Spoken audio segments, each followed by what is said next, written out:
and that's what I learned from that trip. Sleep means more than vital brain cell maintenance. It also lets the brain treat us to spellbindingly original shows. Our minds are screens for dreams.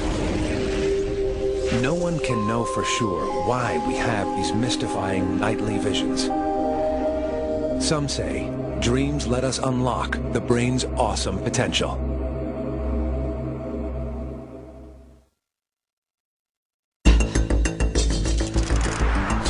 Our brains may buzz while we're awake, but there's a time while we sleep when they get even busier.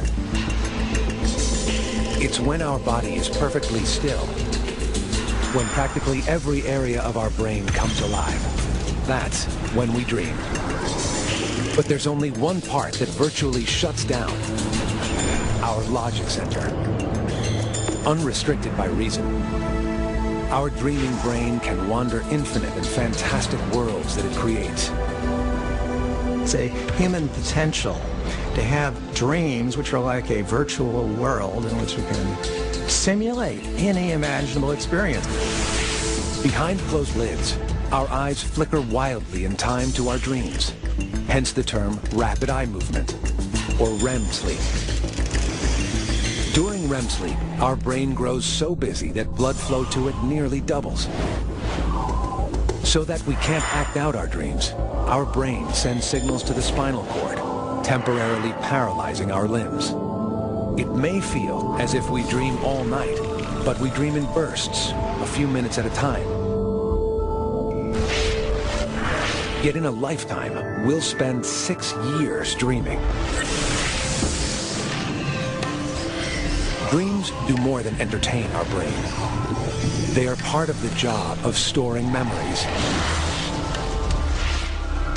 Only at rest can the brain sift the day's experiences, discarding useless details. Some people believe REM sleep, it's almost like a filing system, that your brain is going through these random bits of information, filing away the things that are important and sort of discarding the things that are not important.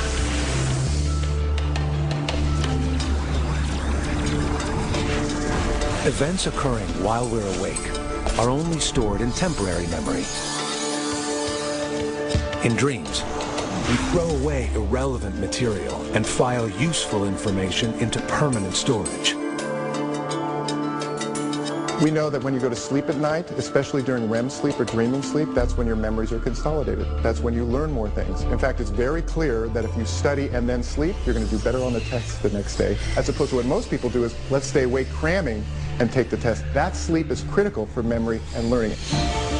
But the sorting process can be strange.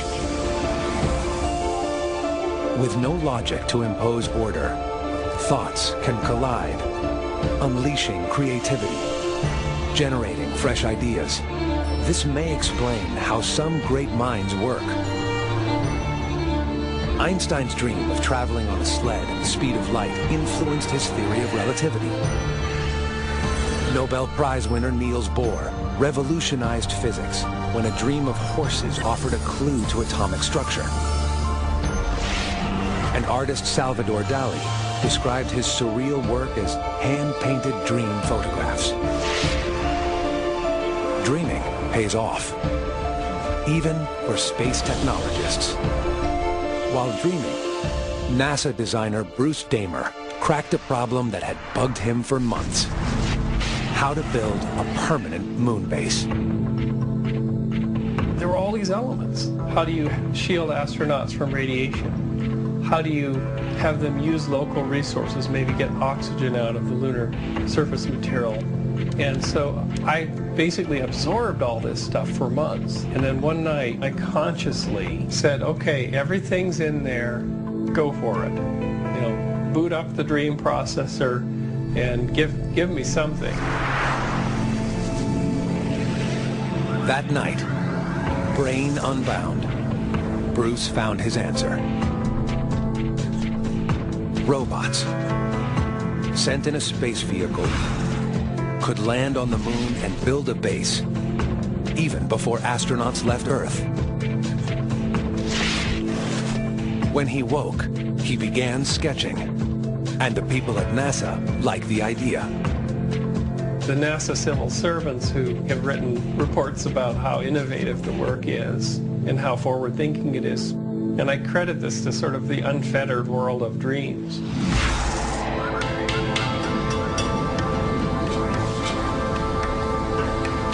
The challenge is not to leave dreams to chance.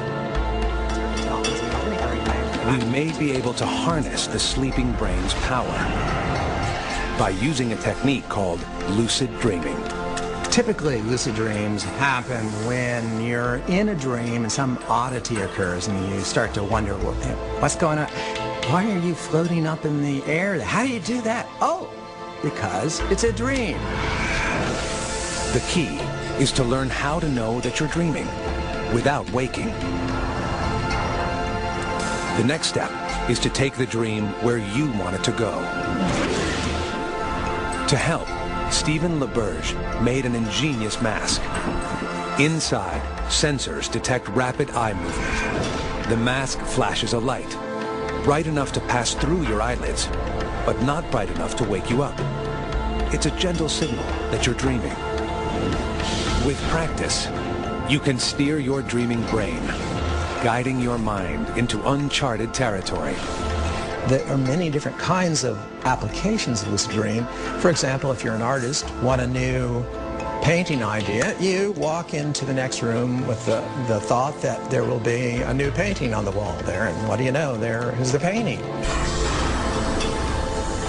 Managing dreams may be the only chance we get to influence what's normally out of our control, our brain. There's no more complex or mysterious organ than the human brain.